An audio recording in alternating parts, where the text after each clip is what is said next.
Hello everyone, welcome back to my channel. और अगर आप नहीं हो तो वेलकम टू माय चैनल।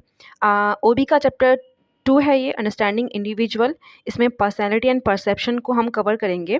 फिलहाल in this video lecture we are going to cover personality only, otherwise video थोड़ी लेंदी हो जाती है इसलिए। सो नाउ हम यहाँ पे कॉन्सेप्ट ऑफ पर्सनालिटी के बारे में पढ़ेंगे, इसका meaning, nature, determinants of personality means कौन कौन से फैक्टर्स पर्सनालिटी को अफेक्ट करते हैं, पर्सनालिटी का मेजरमेंट कैसे किया जाता है, और कौन कौन सी थ्योरीज हैं पर्सनालिटी की, एंड ऑर्गेनाइजेशन में क्या यूज़ होता है पर्सनालिटी का। ये सारी चीज़ें हम इस वीडियो लेक्चर में कवर करने वाले हैं।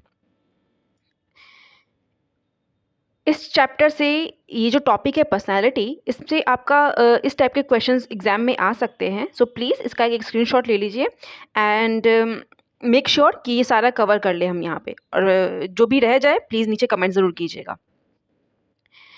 सो देखो, पर्सनालिटी मैंने भी आपको कहा था लास्ट क्लास में, ये जो लेक्चर था मेरा उसमें मैंने बताया था कि ऑर्गेनाइजेशन मीन्स क्या, ग्रुप ऑफ इंडिविजुअल। तो बहुत सारे इंडिविजुअल अलग अलग बैकग्राउंड से आते हैं, उनको मैनेज करना, उनको समझना, उनको कैसे मोटिवेट किया जाए, उनकी इंडिविजुअल नीड्स को समझना, उनके लिए लीडरशिप कौन सा स्टाइल बेटर होगा, इन सारी चीज़ों को डिज़ाइन करना इज़ वेरी डिफ़िकल्ट टास्क। तो इसको समझने के लिए ज़रूरी है कि हम इंडिविजुअल की पर्सनैलिटी को समझें।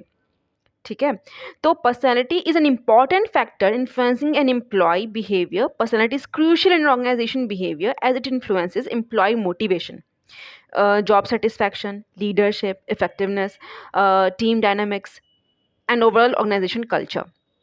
तो कहीं ना कहीं ये जो पर्सनैलिटी है इंडिविजुअल की, ये ओवरऑल इम्पैक्ट डालती है उसके परफॉर्मेंस पे एंड प्रोडक्टिविटी पे। अगर हम ऑर्गेनाइजेशन के पर्सपेक्टिव से बात करें तो जो जितनी प्रीवियस थ्योरीज थी या जो मैनेजमेंट थ्योरीज थी, वो बेसिकली यही मान के चलती थी कि जो एम्प्लॉयज़ हैं ना, वो इकोनॉमिक मैन है बेसिकली। कुछ ने कहा कि नहीं, रेशनल मैन है। तो क्या किया इन लोगों ने, जो भी एम्प्लॉयज़ हैं उनको दो अप्रोचेज़ में बांट दिया, economic man approach and rational man approach. Economic man approach के बारे में ये कहा गया कि जो पर्सन, कुछ इंडिविजुअल एम्प्लॉयज़ ऐसे होते हैं जो सबसे ज़्यादा रिवॉर्ड को प्रायोरिटाइज रखते हैं, जो वेजेस से, प्रमोशन से ज़्यादा सेटिस्फाई हो जाते हैं रैदर देन सोशल रिलेशनशिप। उनको ज़्यादा प्रायोरिटी देते हैं वो लोग। ठीक है, यहाँ पे जो वो लोग थे वो उन्होंने पर्सनैलिटी को सेकेंडरी फैक्टर पे रखा। वहीं जो रेशनल मैन अप्रोच है वो ये कहता है कि there is a significant role of personality traits in shaping individual's interpretation of information. जो रेशनल मैन अप्रोच है वो ये कहता है कि हर इंडिविजुअल अलग है, हर इंडिविजुअल अलग तरीके से सोचता है, एंड हेंस उसकी जो पर्सनैलिटी है वो भी अलग है, और ये बहुत ही कॉम्प्लेक्स थिंग है। इसको समझना, इसको मैनेज करना, इसके लिए डेप्थ नॉलेज होनी चाहिए। अगर हम पर्सनैलिटी को इसके वर्ड्स के बारे में समझें तो ये जो पर्सनैलिटी वर्ड है, ये एक लैटिन वर्ड से लिया गया है, जिसका पर्सोना, जिसका मतलब होता था मास्क। ठीक है, जो एक्टर्स यूज़ करते थे अपने चेहरे पे। तो यूजुअली हम भी जैसे अंदर से होते हैं, कई बार वैसा बाहर से नहीं दिखाते हैं, तो यूजुअल वो लोगों को लगता है कि हमारी वही एक्सटर्नल पर्सनैलिटी है। तो वही था। अगर इसके डेफिनेशन की बात करें तो personality is pattern of relatively permanent traits and unique characteristics that give both consistency and individuality to a person's behavior। देखो, सपोज किसी सिचुएशन पे आपको गुस्सा आ गया, आपने बहुत ही गुस्से में वहाँ पे जो है रिएक्ट किया, बट यूजुअली आपका ऐसा नेचर नहीं है, तो वो आपकी पर्सनालिटी नहीं हुई। बट अगर आप यूजुअली गुस्सा ही करते हो तो फिर वो आपका पर्सनालिटी है, that is you are aggressive in nature, your personality is aggressive. तो यहाँ पे अगर मैं एक सेंटेंस में इसको डिफाइन करूँ तो द वे वी एक्ट और interact with each other is personality. क्या? द वे वी एक्ट और interact with each other is personality. Clear? अब यहीं से आया कि nature and characteristics of personality क्या है, मतलब पर्सनैलिटी क्या क्या खासियत है। तो देखो, पर्सनैलिटी में पर्सनैलिटी के ट्रेट्स शामिल हैं। ट्रेट्स मीन्स जो पर्सनैलिटी के लक्षण होते हैं। हर इंडिविजुअल का पर्सनैलिटी अलग है, उनके लक्षण अलग हैं। कुछ फ्रेंडली होते हैं, कुछ बहुत सोशल होते हैं, कुछ बहुत इमोशनल होते हैं, कुछ का एक्सटर्नल लुक अलग होता है। तो ये सारा ही पर्सनैलिटी के अंदर में आया। Personality is something which is unique to individual. हर इंडिविजुअल की अपनी अलग पर्सनैलिटी होती है। कंसिस्टेंसी मीन्स अगर हम बार बार एक ही तरीके से या सिमिलर वे में रिएक्ट करते हैं किसी पर्टिकुलर सिचुएशन में, देन वो हमारी पर्सनैलिटी होती है। अगर हम सिंगल टाइम ऐसा करते हैं देन वो हमारी पर्सनैलिटी नहीं है। परसेप्चुअल प्रोसेस एंड मॉडिफिकेशन मतलब क्या, जो पर्सनैलिटी है ना, इट इज़ अफेक्टेड, यहाँ पे इट इज़ अफेक्टेड लिख देना, it is affected by perceptual process and modification. मतलब जो पर्सनैलिटी है इसमें कंटिन्यू जो है आपका मॉडिफिकेशन होता रहता है। कभी कभी कुछ ऐसी चीज़ें हो जाती हैं जिसकी वजह से सडन पर्सनैलिटी में लोगों के चेंज आ जाता है। For example, a death in a family of employee makes an offensive manager behave sympathetically towards him. अगर किसी एम्प्लॉय के फैमिली में किसी को कुछ हो जाता है, देन जो बहुत ही रूड उसका मैनेजर था, स्टिल वो भी थोड़ा सा उसके लिए सिंपैथी उसके अंदर आ जाएगा एंड उससे थोड़ा सा अच्छे से बिहेव करेगा। पर्सनैलिटी में भी फिजियोलॉजिकल एंड साइकोलॉजिकल। इसका मतलब क्या हुआ? पर्सनैलिटी मीन्स फिजियोलॉजिकल, मतलब कुछ एक्सटर्नल, लाइक किसी की हाइट बहुत अच्छी होती है, किसी का कॉम्प्लेक्शन बहुत अच्छा होता है, कोई बहुत ही हेल्दी होता है, तो इट मे बी फिजियोलॉजिकल। हम कहते हैं ना क्या पर्सनैलिटी है उसकी, तो वो भी गलत नहीं है, वो उसका एक्सटर्नल अपीयरेंस भी जो है वो उसकी पर्सनैलिटी ही है। एंड साइकोलॉजिकल भी हो सकता है, किसी का देखने का तरीका क्या है, कोई किस चीज़ किन्हीं चीज़ों को कैसे लेता है, ये सारा ही पर्सनैलिटी के अंडर में आया।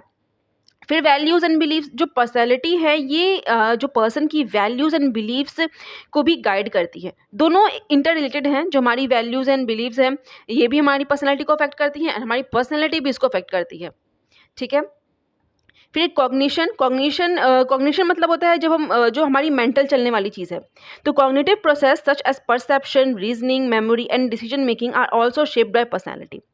ठीक है। जैसे कि अगर कोई इंडिविजुअल है, वो सडनली उसके पास रिस्क आया, तो कुछ इंडिविजुअल उसको एक चैलेंज के तौर पे लेते हैं कि रिस्क है, चलो एक मीन्स रिस्क है, नो रिस्क नो गेन, तो उसको चैलेंज की तरह लेते हैं और वहाँ पे कुछ अच्छा करने की कोशिश करते हैं। और कुछ लोग रिस्क से पहले ही बचना चाहते हैं। तो ये उनकी पर्सनैलिटी है कि वो रिस्क को कैसे उनका कॉग्निटिव प्रोसेस क्या है उस रिस्क को समझने के लिए। ठीक है। अगर हम पर्सनैलिटी की डिटर्मिनेंट्स की बात करें, लॉन्ग क्वेश्चन, ठीक है, तो पहला है, इसमें 9 डिटर्मिनेंट्स हैं। Number 1 is biological factor. Biological factor means जो हमारे इंटरनली हमारा जो ट्रांसफ़र हुआ है, जो हमारी फैमिली से हमारे पास आया, जनरेशन टू जनरेशन जो पास होता है। ठीक है। जैसे कि हेरिडिटी मीन्स जो भी जो क्वालिटीज़ हैं जो ट्रांसफ़र हुई हैं पेरेंट्स से नेक्स्ट जनरेशन की तरफ, लाइक उन हमारा जो सोचने का तरीका होता है, हम कैसे कितने सोशल हैं, हमारी फैमिली में अगर सब सोशल हैं तो हम भी वैसे ही हो जाते हैं थोड़े बहुत देखते देखते। एंड हमारी जो हाइट है, हमारा कलर है, एवरीथिंग, ये इंटेलिजेंस, कई बार ये सारा चीज़ जो है वो बायोलॉजिकल फैक्टर के अंदर में है, ये हमारी पर्सनैलिटी को अफेक्ट करता है। फिर ब्रेन, कुछ रिसर्च ये भी बताते हैं कि जो ब्रेन का स्ट्रक्चर है ना, उसका कंपोजिशन है, ये बहुत ही इंपॉर्टेंट रोल प्ले करता है पर्सनैलिटी को शेप करने के लिए। और कुछ फाइंडिंग्स ये बताती हैं कि जो ब्रेन है ये भी आपका बायोलॉजिकल फैक्टर है। मीन्स जो हमारी फैमिली है वहाँ से ब्रेन आता है। कई बार नहीं कहा जाता है कि वो पर्टिकुलर जो पर्सन है वो बिज़नेस फैमिली से बिलॉन्ग करता है, तो उसका जो माइंड है, उसका जो ब्रेन है, वो बिज़नेस में ही ज़्यादा लगता है। ठीक है। तो ब्रेन भी, उसका जो कॉम्पोजिशन है वो भी बायोलॉजिकल फैक्टर है जो कि पर्सनैलिटी को अफेक्ट करता है। फिर है फिजिकल फीचर, लाइक वही हाइट, वेट, कॉम्प्लेक्शन, ये सारा ही हमारे बायोलॉजिकल फैक्टर्स हैं।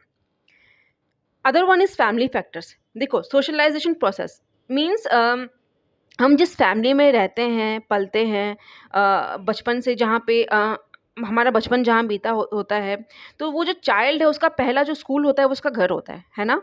तो parents and other family members have a strong influence on the personality development of the child. Parents have more effect on personality development as compare to the other members of the family.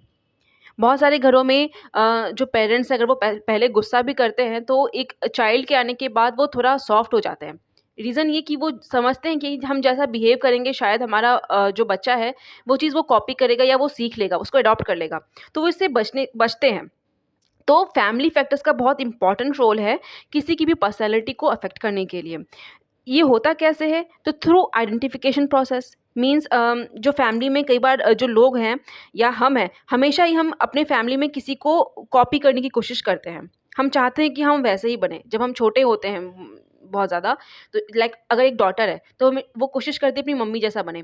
उनके वो clothes पहनने का try करेगी, उनके makeup को use करेगी। वहीं जो बॉयज़ हैं वो क्या करेंगे, अपने फादर के जैसा बनने की कोशिश करते हैं, लाइक फादर लाइक सन।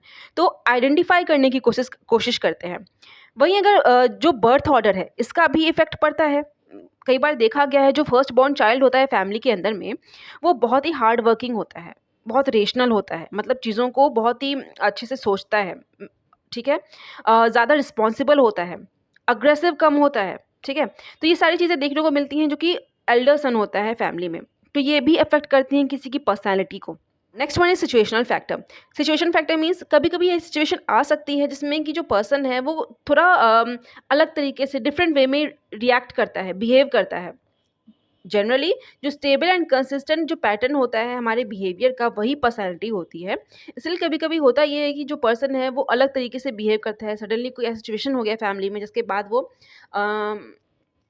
रिस्पॉन्सिबल हो जाता है। Again environmental factor, environmental influence such as family upbringing, cultural background, हम जिस कल्चर से बिलोंग करते हैं, हमारा सोशियो इकोनॉमिक स्टेटस कैसा है, हमारी लाइफ एक्सपीरियंसेस कैसे हैं, ये सारा ही अफेक्ट करता है पर्सनैलिटी पे।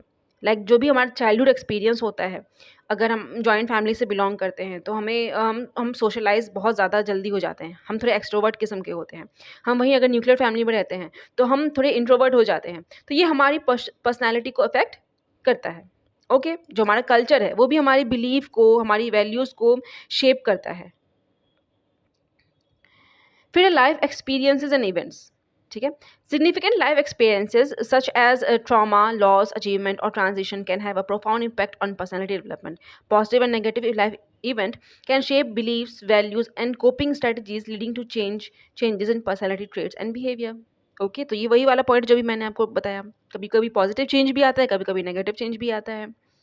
Personal choices and agency.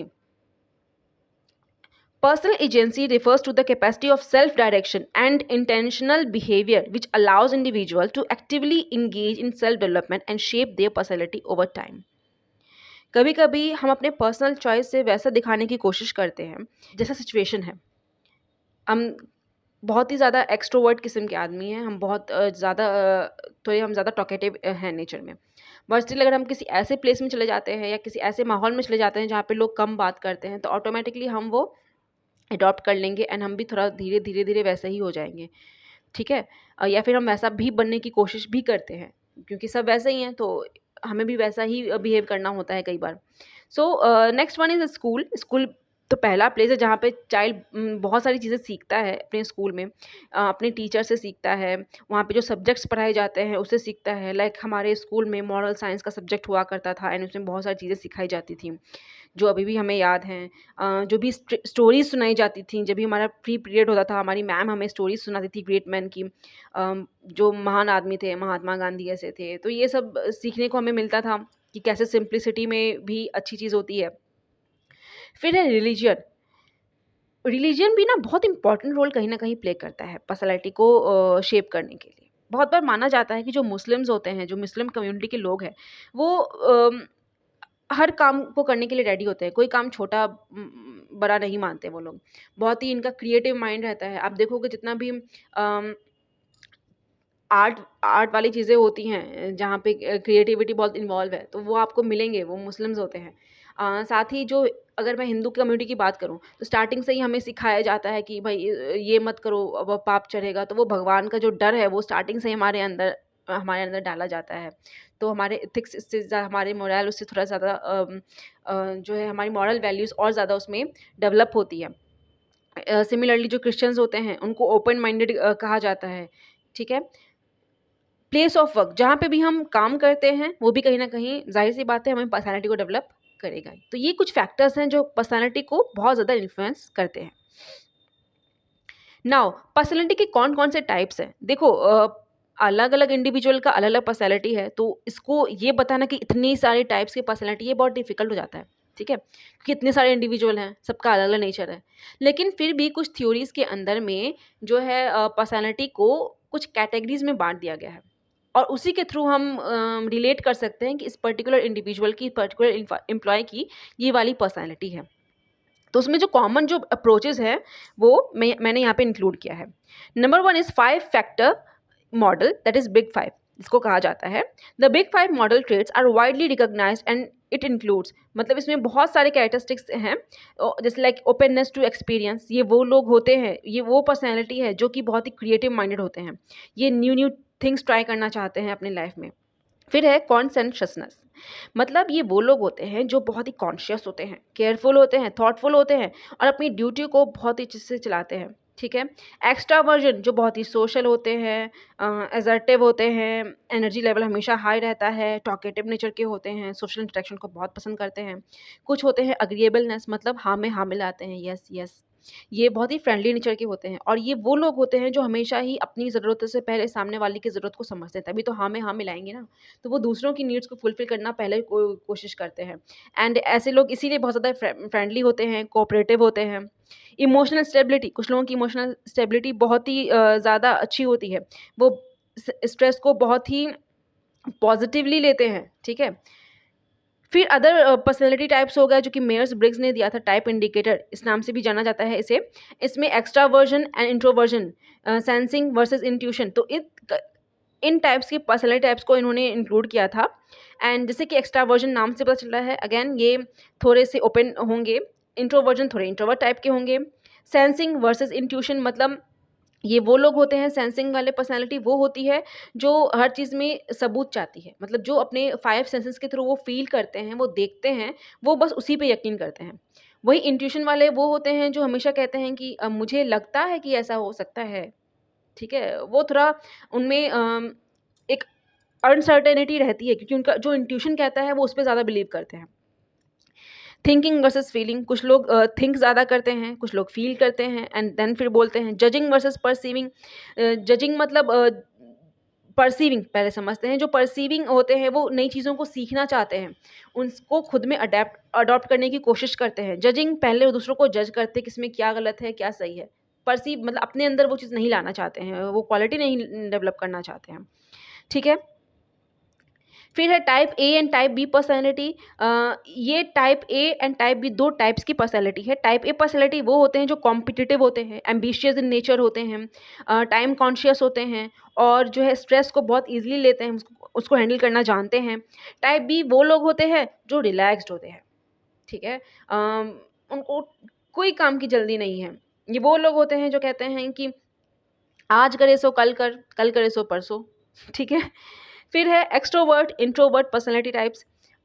ये नाम से ही पता चल रहा है ना, एक्सट्रोवर्ट हमारी फैमिली में होते हैं जो बहुत ही जल्दी किसी से घुल मिल जाते हैं, ठीक है। कार्ल जंग ने दिया था ये, कार्ल जंग ने दिया था ये, और उन्होंने कहा था कि एक्सट्रोवर्ट वो लोग होते हैं जो बहुत जल्दी किसी से घुल मिल जाते हैं and they are performance and reality oriented. जो इंट्रोवर्ट्स होते हैं वो रिस्क टेकिंग से डरते हैं, वो लेस रिस्क टेक करते हैं। देखो जो लोग जल्दी किसी से बात करते हैं, ऐसा आप समझो, एक इमेजिन करो, जो लोग जल्दी किसी से बात करते हैं वो उनके मन में जो भी डाउट है वो क्लियर कर सकते हैं। बट जो इंट्रोवर्ट होते हैं वो जो भी डाउट्स है वो मन में ही रखेंगे।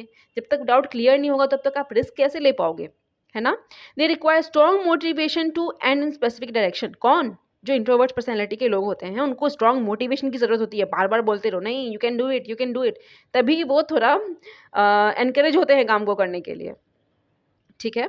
फिर है फिजियोग्नोमी पर्सनैलिटी टाइप। ये विलियम शेल्डन ने दिया था और इन्होंने 3 टाइप्स की पर्सनैलिटी के बारे में बताया, endomorph, mesomorph and ectomorph.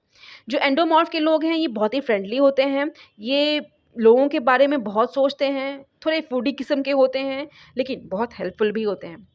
Mesomorph वो लोग होते हैं जो स्ट्रॉन्ग होते हैं, मतलब जो फिजिकली इनके बारे में बताया गया, जो स्ट्रॉन्ग होते हैं, टफ बॉडी इनकी होती है और एडवेंचर को ढूंढते रहते हैं, जिस काम में लगेगा कि चलो कुछ तूफानी करते हैं। मेसोमॉर्फ वो पर्सनैलिटी है। एक्टोमॉर्फ वो है, बेसिकली ये जो फिजियोग्नोमी है ना, इसमें यूजुअली जो एक्सटर्नल अपीयरेंस इस पे उन्होंने इसके बेसिस पे क्लासीफाई किया था। तो ये जो एक्टोमॉर्फ है ये थिन होते हैं, थोड़े दुबले पतले होते हैं, लेकिन ये कहा गया कि ये इंटेलिजेंट होते हैं, थोड़े शर्मीले से होते हैं, लेकिन इसी वजह से ये सोशल कॉन्टैक्ट को भी अवॉइड करते हैं, लेकिन अपने जो काम के प्रति ये हमेशा ही डेडिकेटेड रहते हैं। क्लियर? अब क्वेश्चन ये आता है कि इतनी टाइप्स की पर्सनैलिटी है लेकिन उसको मेजर कैसे किया जाए। बहुत टफ टास्क है ये, क्योंकि हर लोगों की पर्सनैलिटी को मेजर करना ये बहुत ही डिफ़िकल्ट थिंग है, क्योंकि उसको डायरेक्टली मेजर नहीं किया जा सकता है, ठीक है। जैसे हम वेट को मेजर कर देते हैं ना, ये 5 किलो का है, ये 6 किलो का है, तो आप उसको मेजर नहीं कर सकते हो। तो होता क्या है, एक्चुअली कुछ क्वेश्चंस दिए जाते हैं एम्प्लॉयज़ को और उनको ना उस पे आंसर करना होता है। इनडायरेक्टली पूछा जाता है कि आपका पर्सनैलिटी क्या है, ठीक है, ऐसे। तो इसके लिए क्या जाता है, जितने भी मेथड्स उसमें क्या किया जाता है, 2 वेरिएबल्स को डिसाइड करते हैं वो लोग, डिपेंडेंट वेरिएबल और इंडिपेंडेंट वेरिएबल। डिपेंडेंट वेरिएबल वो वेरिएबल होता है जो कि बिहेवियर एंड परफॉर्मेंस जो कि डिपेंड करता है किसी चीज़ पे। तो जाहिर सी बात है किसी का बिहेवियर और परफॉर्मेंस किस पर डिपेंड करेगा, इंडिपेंडेंट वेरिएबल पे, जो कि पर्सनैलिटी है, उसकी कैरेक्टरिस्टिक्स है, और इस बेसिस पे क्वेश्चंस पूछे जाते हैं। ये कुछ मेथड्स हैं like self reported traits, behavioural observation, TAT, जिसमें कि एम्प्लॉय को ना एक इमेज दे दी जाती है और उससे पूछा जाता है कि आप इमेज देख के बताओ कि आप क्या सोचते हो उसको देख के। तो वो अपने हिसाब से अपने साइड से कोई स्टोरी बना के बताता है, और हर इंडिविजुअल जैसा सोचता है इमेज को देख के उसके दिमाग में जो चीज़ें आती है वो बोलता है, तो उसके अकॉर्डिंग उसकी पर्सनैलिटी पता चल जाती है। तो जैसा मैंने आपको कहा ना, क्या क्या आता है, कुछ क्वेश्चंस पूछ लिए जाते हैं। लाइक देखो, अगर पर्सनैलिटी को मेजर करना है कि हमारे यहाँ पे एक्स्ट्रा वर्जन, इस पर्सनैलिटी टाइप को मेजर करना है। Example to measure extra personality, that is extraversion, ठीक है, इस पर्सनैलिटी टाइप को मेजर करना है। तो क्वेश्चन ये पूछ लिया गया, I enjoy meeting new people and making new friends, ठीक है। अब येस और नो में अगर इसका आंसर होगा, तो अगर मेरे पास 20 एम्प्लॉयज़ हैं, सब कुछ येस बोलेंगे कुछ नो बोलेंगे, तो ये थोड़ा डिफिकल्ट हो जाएगा। इसमें ये नहीं पता चलेगा कि कौन ज़्यादा एक्स्ट्रा वर्जन किस में ज़्यादा है, कौन ज़्यादा एक्सट्रोवर्ट है, ये नहीं पता चलेगा। इसीलिए इसको लिकर्ट स्केल पे यानी कि ये 5 ऑप्शन दे दिए जाते हैं। आप इससे स्ट्रांगली डिसएग्री करते हो, या फिर मतलब क्या, I enjoy meeting new people and making new friends, आप इससे क्या स्ट्रांगली डिसएग्री करते हो या फिर डिसएग्री करते हो, या ना ही अग्री करते हो या डिसएग्री करते हो, न्यूट्रल हो, या फिर अग्री करते हो, या फिर स्ट्रांगली अग्री करते हो। अगर स्ट्रांगली अग्री करते हो तो सोचो, अगर कोई पर्सन ये कह रहा है कि मैं स्ट्रांगली अग्री करता हूँ, कि मैं एंजॉय करता हूँ meeting with new people and making new friends, मतलब क्या, एक्स्ट्रा वर्जन जो वो है वो सबसे ज़्यादा मैक्सिमम है उसमें। वहीं अगर कोई पर्सन जो है वो सिर्फ अग्री करता है, देन उसका कंपैरेटिवली उस पर्सन से थोड़ा कम है। तो जो पार्टिसिपेंट का रिस्पॉन्स है इसके अकॉर्डिंग मेजर कर लिया जाता है। हर एक जो पार्टिसिपेंट्स में से जो भी ऑप्शन चूज़ करता है उसके अकॉर्डिंग मार्क्स को नंबर 5, नंबर 4, नंबर 3 ऐसे दे दिया जाता है। एंड जितने भी क्वेश्चंस होते हैं उसको पूछने के बाद सारे क्वेश्चंस का टोटल कर लिया जाता है आंसर्स का, ठीक है। एंड इंटरप्रेट कर लेते हैं कि देखो ये वाली जो पर्सनैलिटी है इसमें ये वाला बिहेवियर बहुत ज़्यादा है। क्लियर? नाउ जो थ्योरीज ऑफ पर्सनैलिटी की बात करें तो सबसे पहले जो थ्योरी है वो सिगमंड फ्रॉइड की theory of personality of psycho analytic theory, ठीक है। इसमें कुछ और थ्योरीज भी हैं, वन बाय वन डिस्कस करेंगे जल्दी जल्दी से। सिगमंड फ्रॉइड थ्योरी जो है ये बेसिकली ब्रेन के एलिमेंट्स पर डेवलप की हुई थ्योरी है, उसके कॉम्पोजिशन पे थ्योरी डेवलप की हुई है। तो इन्होंने कहा जो ह्यूमन ब्रेन होता है वो 3 पार्ट्स में डिवाइड होता है, ठीक है। एक होता है प्री कॉन्शियस ब्रेन, एक कॉन्शियस, और तीसरा unconscious mind. Pre conscious brain का वो पार्ट होता है जहाँ पे हमारी मेमोरीज रिसाइड करती है, जहाँ पे हमारी मेमोरीज बनी हुई हैं। कॉन्शियस ब्रेन वो है जो हम अपनी आंखों से देखते हैं, हम जो देख रहे हैं, हमारे सामने जो चीज़ें चल रही हैं, एवरीथिंग। एंड अनकॉन्शियस माइंड वो है जो वो फीलिंग्स हैं, थॉट्स हैं, जो बहुत सारा कॉन्शियस अवेयरनेस के बाहर है। मतलब क्या, बाहर क्या चल रहा है हमें उससे मतलब नहीं है। सपोज़ मैं किसी डेज़र्ट में गई हूँ, रेगिस्तान है पूरा वहाँ पे, मुझे सडनली बहुत तेज़ प्यास लगी, तो मेरा जो कॉन्शियस माइंड है वो मुझे ये कहेगा कि यहाँ पे तो पानी बहुत डिफ़िकल्ट है मिलना, बट अनकॉन्शियस माइंड कहेगा नहीं मुझे ये चाहिए। ये एक्सटर्नल जो भी कॉन्शियस अवेयरनेस है उससे एकदम अलग है, मुझे पानी चाहिए जैसे भी हो, मुझे मैनेज करना है क्योंकि मैं नहीं सर्वाइव कर पाऊँगी विदाउट वाटर। तो इन्होंने कहा कि जो ह्यूमन ब्रेन है ये इसके ओवरऑल 2 पार्ट्स हैं, कॉन्शियस एंड सबकॉन्शियसनेस। जो कॉन्शियसनेस है इसी के अंदर कॉन्शियस माइंड आया, और सबकॉन्शियसनेस है उसके अंदर प्री कॉन्शियस माइंड और अनकॉन्शियस माइंड आ गया। क्लियर? आई रिपीट, ये जो थ्योरी ऑफ पर्सनैलिटी है सबसे पहली वाली सिगमंड फ्रॉइड की जो थ्योरी है या फिर साइको एनालिटिक थ्योरी है, इसमें इन्होंने ह्यूमन माइंड के कॉम्पोजिशन से रिलेट करके इस थ्योरी को बताया है, और इन्होंने बताया कि जैसा हम सोचते हैं ना हमारी पर्सनैलिटी भी वैसी हो जाती है। और इस बेसिस पे इन्होंने ID, id, ego, superego बताया, ठीक है। देखो, अगर हम इड के बारे में बात करें तो human personality is a complex and has more than a single component. In his famous psychoanalytic theory, Freud states that personality is composed of 3 elements known as the id, ego and the superego. ये जो brain का composition था ना, उसी में बता दिया उन्होंने कि अलग अलग ब्रेन का जो हिस्सा है उसमें कौन सा ज़्यादा डोमिनेंट है, ठीक है। These elements work together to create complex human behaviors. He made the argument that unconscious wants and experiences frequently influence our behavior rather than just conscious thoughts. नहीं समझ में आया? देखो, सपोज ये जो हमारा अनकॉन्शियस माइंड है, ठीक है, ये या प्री कॉन्शियस माइंड है, हम जो बाहर से देख रहे होते हैं उस पे इफ़ेक्ट नहीं करता है, हम अंदर से जो सोच रहे हैं, हमारा जो अनकॉन्शियस या प्री कॉन्शियस माइंड है, वो इफ़ेक्ट करता है हम जो सोचना चाहते हैं उस पे भी। लाइक अ, हम कहीं पे गए हैं एंड वहाँ पे हमने ये देखा कि एक पर्सन को हमने लड़ते-झगड़ते हुए देख लिया है। हमने उसको बहुत ज़्यादा गुस्सा करते हुए देख लिया है। तो अब अगर हम उसको जितनी बार देखेंगे ना, हमारे माइंड में भले ही वो बहुत अच्छे से सबसे बिहेव कर रहा है, बहुत अच्छे से सबसे बात कर रहा है, स्टिल हमारे बैक ऑफ द माइंड ना उसके बारे में एक एक इमेज बनी हुई है। वो कितने भी अच्छे से बिहेव करेगा, हम ले ही नहीं सकते उसको, हम उसको अज़्यूम कर ही परसीव कर ही नहीं सकते कि ये बंदा बहुत ही पॉज़िटिव माइंडेड है या बहुत ही वेल मैनर्ड है, ठीक है? तो इन्होंने कहा कि ये जो हमारा जो ह्यूमन बिहेवियर होता है, that unconscious wants and experiences frequently influences our behaviour rather than just conscious thoughts, ठीक है? तो ये जो इन्होंने बताया कि इन्होंने इस चीज़ को एक्सप्लेन किया through id, ego and superego, और ये 3 एजेंसीज़ हैं ये जो हमारी पर्सनैलिटी को बनाती हैं। बेसिकली ये ना डेवलपमेंट कैसे होता है हमारी पर्सनैलिटी का उसके बारे में है। The id is the inherited part of the personality, the ego is who you are और self, and the super ego is governed by morals and social compasses. The element of id works on instincts, for example देखो फिर मैं बताती हूँ। End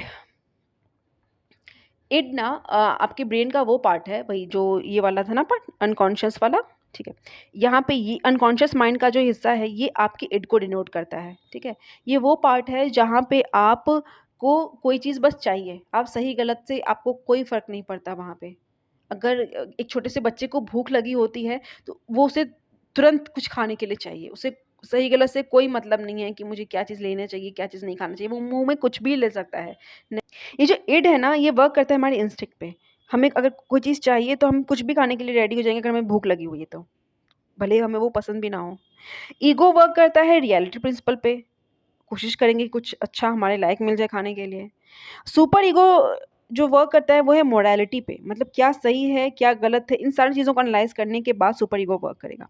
तो ये जितना आप देख रहे हो ना, कहीं न कहीं ये आपका जो ह्यूमन की पर्सनैलिटी है वो इन फेजेज़ से डेवलप भी होती है। एक छोटा-सा बच्चा वहाँ पे इड उसका ज़्यादा प्रोमिनेंट होता है। फिर धीरे-धीरे ईगो, फिर वो रियलिटी पे वर्क करने लगता है। जब उसको चीज़ें समझ में आने लगती हैं तो फिर वो रियलिटी को समझने लगता है। और उसको जब फैमिली में या स्कूल में उसको और अच्छे से पढ़ाया सिखाया जाता है, देन फिर वो सुपर ईगो भी उसका एक्टिव हो जाता है एंड देन वो सही गलत में भी फ़र्क समझने लगता है। ठीक है? तो understanding the interplay between the id, ego and superego can provide valuable insights into employees motivation behavior and interpersonal dynamics within the organizational concept। तो ये तो मैंने बताया कि एक पर्सन की पर्सनैलिटी ऐसे टाइम टाइम डेवलप करती है, बट कभी कभी क्या होता है किसी पर्टिकुलर सीन में या किसी पर्टिकुलर सिचुएशन पे भी आपका इड, ईगो, सुपर ईगो तीनों साथ में मिलकर काम करते हैं। वो कैसे करते हैं मैं आपको एग्जाम्पल के थ्रू बताती हूँ। सपोज एक प्रोजेक्ट है टेक कंपनी का, जहाँ पे एक बहुत ही टाइट डेडलाइन है कि आपको न्यू सॉफ्टवेयर जो है वो प्रोडक्ट को डिलीवर करना है। सारे टीम मेंबर्स को उनका अप्रोच है डेडलाइन को मीट करने के लिए। जो मार्क है ना, वो सोचता है, जो कि उसका जो इड है वो ज़्यादा प्रोमिनेंट है, वो सोचता है कि मुझे जैसे तैसे सबसे ज़्यादा आगे काम करना है, मुझे इंडिविजुअल टास्क पे ज़्यादा फोकस करना है और ज़्यादा आउटपुट लेके आना है जैसे भी हो। ये डिसरिगार्ड कर देता है टीम कोलैबोरेशन को और खुद को साइड कर लेता है कि मुझे एनी हाउ ये टास्क को कंप्लीट करना है, जितना भी क्वालिटी ऑफ प्रोडक्ट है उसको भी रिस्क में डाल के। ठीक है? जो एमिली है, अनदर टीम मेंबर, वो स्ट्रॉन्ग जो है वो ईगो डिमॉन्स्ट्रेट करती है। She is motivated by personal success and recognition. Emily balances with a rational assessment of the projects requirement and constants. ये क्या करती है, ये लोगों से भी, टीम मेंबर से भी हेल्प लेने की कोशिश करती है। वो सोचती, उसको रियलिटी समझ में आ रही है कि वो अकेले नहीं कर सकती है, उसको लोगों से हेल्प चाहिए होगी। टास्क को डेलीगेट करती है इंडिविजुअल स्ट्रेंथ के अकॉर्डिंग और उसी के अकॉर्डिंग काम करने की कोशिश करती है। ठीक है? एलेक्स, ये जो थर्ड मेंबर है ना, उसका सुपर ईगो ज़्यादा डेवलप है। वो अपने टास्क के लिए तो कमिटेड है ही, मीटिंग डेडलाइंस को मीट करने के लिए, सक्सेस को अचीव करने के लिए, साथ ही वो एथिकल कंडक्ट को भी जानता है। वो जानता है कि कैसे मुझे एज अ लीडर भी काम करना है। अगर मेरी टीम ने, अगर किसी और ने ज़्यादा वर्क किया है, उसमें ज़्यादा इनपुट्स दिए हैं, तो मुझे उनको भी क्रेडिट देना है इन फ्यूचर में। ठीक है? जब भी रिजल्ट आएगा तो इस तरीके से एक ऑर्गेनाइजेशन में भी id, ego and superego, ये तीनों कैसे वर्क करते हैं साथ में, इसके बारे में ये एग्जाम्पल है। Is it clear? तो ये जो डायनामिक्स है ना, it can help project manager foster collaboration, mitigate conflicts and promote a positive work environment within the team. Clear? Now फिर है सेल्फ थ्योरी। ये जो थ्योरी थी ना, ये कार्ल रॉजर्स ने दी थी और इसको भी फील्ड थ्योरी के नाम से भी जाना जाता है। This theory is all about how we see our selves and how that affect our lives. ये थ्योरी बताती है कि हम खुद को कैसे देखते हैं। तो इसको इन्होंने 3 टाइप से बताया: self concept, unconditional positive regard and congruence. ये जो कॉन्सेप्ट है, it is related to individual perception of themselves. मतलब इसमें 4 चीज़ें आई। सेल्फ इमेज मीन्स हम एक्चुअली हम खुद को कैसे देखते हैं। आइडियल सेल्फ मीन्स हम किसके जैसा बनना चाहते हैं, किसके जैसा दिखना चाहते हैं। लुकिंग ग्लास सेल्फ मीन्स जब हम सोचते हैं कि लोग हमारे बारे में क्या सोचेंगे, हम लोगों के सामने कुछ और तरीके से बिहेव करने की कोशिश करते हैं। एंड रियल सेल्फ मीन्स हम एक्चुअली में कैसे हैं। ठीक है। Unconditional positive regard means person should be accepted what they actually are without judging them. मतलब अगर पर्सन जो है उसको वैसा ही लोग एक्सेप्ट करते हैं जैसा कि वो एक्चुअली है। ये नहीं कहते हैं कि देखो तुम ऐसा कर सकते थे लेकिन तुमने कुछ नहीं किया, तुमने सिर्फ इतना ही अचीव किया। तो इन दैट केस वो कहीं ना कहीं अगर उस पर नेगेटिव इम्पैक्ट डालता है। वहीं अगर वो जैसा भी है, I accept you as you are, तो यहाँ पे उस पर पॉजिटिव इम्पैक्ट आता है उसकी पर्सनैलिटी पे। ठीक है। Congruence means it is explain by Rogers include difference between self concept and actual experience. कभी कभी क्या होता है, हम अपने बारे में सोचते कुछ हैं और एक्चुअली कुछ और हो जाता है। हम सोचते हैं कि हम हमारे कोई आइडियल पर्सन है, हम उनके जैसा बनना चाहते हैं, उनके जैसा बिहेव करने की भी कोशिश करते हैं। लाइक एक मूवी आई थी आई एम कलाम, अगर आपने शायद देखी होगी तो उसमें क्या था, वो कलाम APJ अब्दुल कलाम सर की तरह वो इमिटेट करता था, उनके जैसा हेयर स्टाइल वगैरह बना लिया था उस बच्चे ने। तो वहाँ पे उसका जो सेल्फ कॉन्सेप्ट है वो किसके ज़्यादा बनना चाहता है एंड एक्चुअल एक्सपीरियंस था वो बहुत ज़्यादा डिफरेंट था। तो अगर जो पर्सन है उनका कॉन्ग्रुएंसी होती है, मतलब एक्चुअल में एंड जो उनका सेल्फ कॉन्सेप्ट है उसमें अगर उनमें मैच करता है वो चीज़ जो हम खुद से एक्सपेक्ट करते हैं और हमें वो चीज़ अगर मिल भी जाती है, हम वो चीज़ अचीव भी कर लेते हैं, देन उसका पॉजिटिव इम्पैक्ट होता है हमारी पर्सनैलिटी पे। अगर हम नहीं कर पाते हैं देन नेगेटिव इम्पैक्ट होता है ना। तो ओवरऑल जो रॉजर्स थे उन्होंने ये बिलीव किया कि accepting our self for who we are without judgement और conditions is important for our happiness and growth. तो ये कहीं ना कहीं किसी एम्प्लॉय की ग्रोथ के लिए भी अच्छी चीज़ है कि जो हम हैं हम खुद को वैसे ही एक्सेप्ट करें। ठीक है। Next is socio psychological theory. Socio मतलब सोशल, साइकोलॉजिकल मीन्स हमारे साइकोलॉजिकल पे क्या इम्पैक्ट, साइकोलॉजी पे क्या इम्पैक्ट पड़ता है, means how social factors influence our personality. तो ये जो सोशियो साइकोलॉजिकल थ्योरी है ये बताती है कि कैसे हम जिस सोसाइटी में रहते हैं वो हमें इन्फ्लुएंस करती है, हम सोसाइटी को इन्फ्लुएंस करते हैं। According to this theory, the social variables and not the biological instinct are the important determinants in shaping the individual's personality. मतलब इस थ्योरी ये थ्योरी ये कहती है कि हमारा जो बायोलॉजिकल कंपोजिशन है वो इम्पॉर्टेंट नहीं है, बल्कि हम जिस माहौल में रहते हैं ना वो हमारी पर्सनैलिटी को बहुत ज़्यादा अफेक्ट करती है, जो सोशल हमारा एनवायरनमेंट है वो। This indicates that a person works to satisfy the requirement of society and society supports individual in achieving his objective. अगर कोई पर्सन जिस सोसाइटी में रहता है वो सोसाइटी को हेल्प करता है, सोसाइटी उसको हेल्प करती है, तो उनकी जो पर्सनैलिटी है वो उसी इंटरेक्शन के थ्रू बिल्ड हो जाती है। तो सोशल का मतलब यहाँ पे हुआ फैमिली, ऑर्गेनाइजेशन एंड नेबर्स से। अगर वो देखता है कि मेरे नेबर्स बहुत हेल्पफुल है तो वो भी हेल्पफुल होगा ना। साइकोलॉजी मीन्स जो उसकी साइकोलॉजी है उससे उसकी बिलीफ बनती है, एक्शंस भी वो बिहेव भी वैसा ही करेगा, उसके इमोशंस वैसे ही बिल्ड होते हैं, उसका थॉट प्रोसेस है वो भी वैसा ही हो जाता है। ओवरऑल ये सारा उसके पर्सनैलिटी को डेवलप करने में हेल्प करता है। Socio psychological theory means social जो एनवायरनमेंट है वो हमारी साइकोलॉजी को कैसे इम्पैक्ट करता है। Next one is trait theory. ये जो ट्रेट थ्योरी है वो वही है जो हमने प्रीवियस जो थ्योरीज पढ़ी थी ना, अलग अलग कैरेक्टरिस्टिक्स होती हैं, अलग अलग ट्रेट्स होते हैं, लक्षण होते हैं हर पर्सनैलिटी में, और वो जो लक्षण होते हैं वो कहीं ना कहीं हमारी पर्सनैलिटी को इम्पैक्ट करते हैं। तो दोनों इंटर रिलेटेड है। हमारा जो ट्रेट है वो हमारी पर्सनैलिटी को अफेक्ट करेगा, हमारी पर्सनैलिटी हमारी ट्रेट को दिखाएगी। ओके।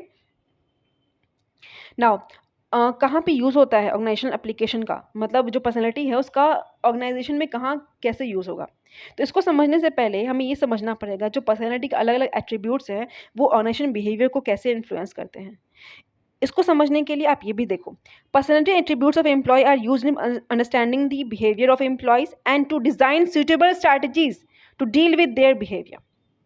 तो जो कुछ ट्रेड्स हैं जो ऑर्गेनाइजेशन को ऐसे तो बहुत सारे होते हैं, लेकिन फिर भी जो कुछ ट्रेड्स हैं जो ऑर्गेनाइजेशन में उसके काम करने के तौर तरीकों को पे इम्पैक्ट डालते हैं, वो कुछ ये है। क्या क्या? Authoritarianism, locus of control, Machiavellianism, self esteem, self monitoring and risk taking attitude. One by one सब हम डिस्कस करने वाले हैं। तो ये जो मैकीवेलियनिज्म है ना, इसको मैंने आप इसको ऐसे याद कर सकते हो, इसकी स्पेलिंग मचिया वेलियनिज्म, मचिया वेलियनिज्म। तो ये मैकीवेली किसी पर्सन का नाम था एक्चुअली। नाउ ऑथोरिटेरियनिज्म, ये क्या चीज़ है? ये वो लोग होते हैं जो वर्कर एंड को वर्कर के लिए कुछ नेगेटिव बिलीफ रखते हैं अपने माइंड में। ऑथोरिटेटिव होते हैं ये थोड़े से। ये फॉर्मल अथॉरिटी पे बहुत ज़्यादा बिलीव करते हैं, रूल्स एंड रेगुलेशन को बहुत अच्छे तरीके से फॉलो करते हैं, थोड़े रिजिड होते हैं, फ्लेक्सिबल नहीं होते हैं, बट फिर भी अपने सुपरवाइज़र का जो ऑर्डर है उसको बहुत अच्छे से फॉलो करते हैं, अपना काम कंप्लीट करते हैं विद इन टाइम। ठीक है। अगला पर्सनैलिटी टाइप है या पर्सनैलिटी ट्रेट है जो लोगों में ये पाया जा सकता है, locus of control. Locus of control मतलब हम ये वो बिलीव जो हमारे आउटकम को हम रीज़न देते हैं। लाइक सपोज अगर कोई पर्सन फेल हो जाता है तो दो टाइप के पर्सन आपको मिलेंगे। कोई कहेगा कि मेरी तो किस्मत ही ख़राब है, मैं पास नहीं हो पाया, और कुछ लोग बोलेंगे देखो इसका पेपर बहुत टफ आ गया था, मैं पास ही नहीं कर पाया। वही कुछ लोग होंगे जो ऐसे बोलेंगे कि नहीं, मैंने जितनी मेहनत करनी चाहिए थी मैंने वो नहीं की। मतलब ये जो आउटकम है दैट इज़ फेलियर, इसका वो क्या रीज़न देते हैं, उनके माइंड में क्या बिलीफ है उसके रिगार्डिंग। तो जो सर्टेन पीपल हैं वो believe that their skills and abilities influence their action, known as internals, जिन्हें इंटरनल्स कहा जाता है, और इनका इंटरनल एलओसी ज़्यादा स्ट्रॉन्ग होता है। And some believe that actions happen by luck या आउटसाइडर्स, नोन एज एक्सटर्नल्स, या इनका एक्सटर्नल एलओसी ज़्यादा डोमिनेंट होता है। These attributes affect the individual and organization in following ways. So number one is absenteeism. वो employees जो internals हैं, जिनका इंटरनल एलओसी ज़्यादा इम्पॉर्टेंट है, ज़्यादा डोमिनेंट है, जो अपनी स्किल्स एंड एबिलिटीज़ के बारे में सोचते हैं कि वही इन्फ्लुएंस करते हैं उनके एक्शन को, वो क्या करेंगे, अपने हेल्थ पे थोड़ा ध्यान देंगे, बिकॉज उनको लगता है कि वो जितना फिट रहेंगे वो उतना कम बीमार होंगे और उतना कम एब्सेंट होंगे। तो जिनका इंटरनल एलओसी ज़्यादा है वो क्या करेंगे, एब्सेंट कम होंगे। वहीं अगर एम्प्लॉय टर्नओवर की बात करें, जो इंटरनल्स हैं ना, वो अपने एक्शन की रिस्पॉन्सिबिलिटी लेते हैं। अगर उन्होंने टास्क को फुलफिल नहीं किया, टास्क को अचीव नहीं किया, तो वो अगर उनसे बोला जाए कि आपने टास्क अचीव नहीं किया, you have to leave the job, तो वो छोड़ देंगे शायद, क्योंकि वो एक्सेप्ट करेंगे कि हाँ हमारी गलती थी। वहीं जो एक्सटर्नल्स होते हैं वो एक्सेप्ट ही नहीं करेंगे कि हमारी गलती थी। मोटिवेशन, जो इंटरनल्स होते हैं उनको अचीवमेंट चाहिए मोटिवेशन के लिए। जो एक्सटर्नल्स होते हैं, एक्सटर्नल एलओसी, उनको बस वेजेस दे दो, उनको बोनस दे दो, उसी से मोटिवेट हो जाएंगे। जॉब सेटिस्फैक्शन, इंटरनल्स और एक्सटर्नल्स में क्या डिफरेंस होगा ये आप नीचे कमेंट करना। सोशल इंटरेक्शंस, इंटरनल ज़्यादा सोशली इंटरेक्ट करते हैं। जो आपके साइकोलॉजिकल कमिटमेंट किसका ज़्यादा होगा, तो प्लीज़ नीचे कमेंट करना। नेक्स्ट वन इज़ मैकीवेलियनिज्म, जिसको मैंने आपको कहा था कि इसका स्पेलिंग कैसे याद रखना आप, मचिया लिखना, MACHIA, ठीक है, फिर वेलिया, फिर निज़म, मचिया वेलियनिज्म। तो मैकीवेलियनिज्म, CH की मैकीवेलियनिज्म के नाम से ये जाना जाता है, और ये दी थी निकोलो मैकोलो ने, मैकियावेली ने। और इन्होंने कहा था कि ये वो लोग होते हैं जिनका जो सेल्फ कंट्रोल है बहुत ही प्रैक्टिकल होते हैं, इनका इमोशन पे बहुत ज़्यादा कंट्रोल होता है। प्रैग्मेटिक मीन्स प्रैक्टिकल होते हैं।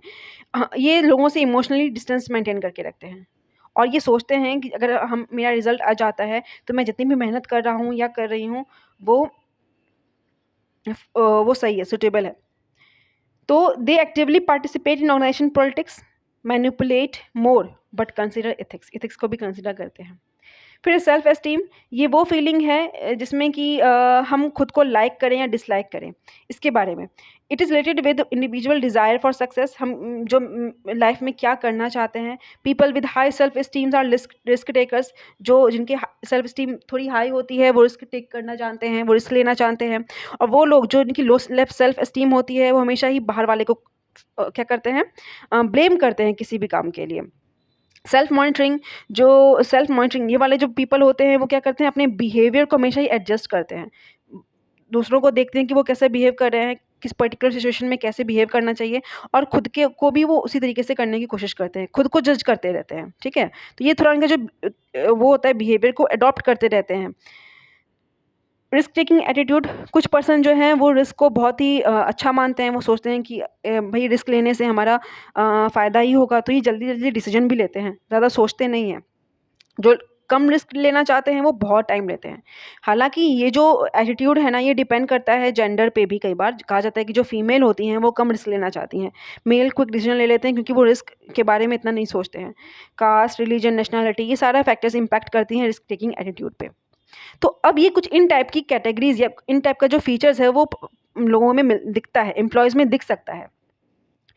इनका एप्लीकेशन या इनको कैसे यूज़ किया जाए पर्सनैलिटी का ऑर्गेनाइजेशन में। तो सबसे पहला है कि जॉब के अकॉर्डिंग इंडिविजुअल को ढूंढना, जैसा जॉब है वैसे इंडिविजुअल को ढूंढना। उनके लिए कैसा मोटिवेशन डिज़ाइन किया जाए। जो हाई सेल्फ एस्टीम वाले सपोज लोग हैं, तो उनको आप बोनस देके तो मोटिवेट नहीं कर सकते हो, उनको प्रमोशन देके मोटिवेट किया जा सकता है। डिज़ाइनिंग कंट्रोल सिस्टम कि कंट्रोल को कैसे किया जाए, ठीक है। फिर है फॉर प्रमोशन ऑफ एम्प्लॉयज़ की प्रमोशन के लिए भी ये हेल्प करता है, ठीक है।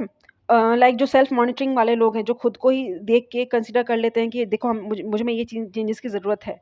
तो ये जो एम्प्लॉयज़ हैं, ये अगर उनको ज़्यादा टास्क भी दिया जाए तो ये शायद उसको मैनेज कर पाएंगे, है ना। टीम कॉम्पोजिशन, टीम को बनाने के लिए भी हेल्प होता है। टीम में वो वर्क कर पाएंगे कि नहीं कर पाएंगे, परफॉर्म कर पाएगा कि नहीं वो इंडिविजुअल। तो उसकी ये जो पर्सनैलिटी हमने देखी है उसके थ्रू ये काम हो सकता है। लाइक जो जिनका एक्सटर्नल लोकस ऑफ कंट्रोल वाले लोग थे, ये टीम में वर्क नहीं कर पाएंगे क्योंकि ये हर काम के लिए दूसरों को ब्लेम करेंगे, ये अपना नहीं देखेंगे कि हम क्या काम कर रहे हैं। अगर इनका इंटरनल लोकस ऑफ कंट्रोल ज़्यादा स्ट्रॉन्ग है, इंटरनल्स हैं, देन वो क्या करेंगे, वो अपने काम पे ज़्यादा फोकस करेंगे और सोचेंगे कि हम कितना मैक्सिमम कंट्रीब्यूट कर सकें, ठीक है। तो उनके अकॉर्डिंग टीम में उनको लेना। लीडरशिप क्वालिटी को भी उसी के अकॉर्डिंग डिज़ाइन किया जा सकता है, एम्प्लॉय के अकॉर्डिंग, उसकी पर्सनैलिटी के अकॉर्डिंग। तो ओवरऑल जो पर्सनैलिटी का जो असेसमेंट है और उनकी जो वेरियस एस्पेक्ट हैं ऑर्गेनाइजेशन में, उसको कैसे यूज़ किया जाए, ये बहुत ही इंपॉर्टेंट है for effective talent management, improve team dynamics and enhance organisational performance and success. So thank you so much. Video पसंद आई हो तो लाइक करना, दोस्तों के साथ शेयर करना, और कहीं पे भी डाउट हो या कुछ आंसर हो जो मैंने बीच में अभी पूछा है तो नीचे कमेंट करना।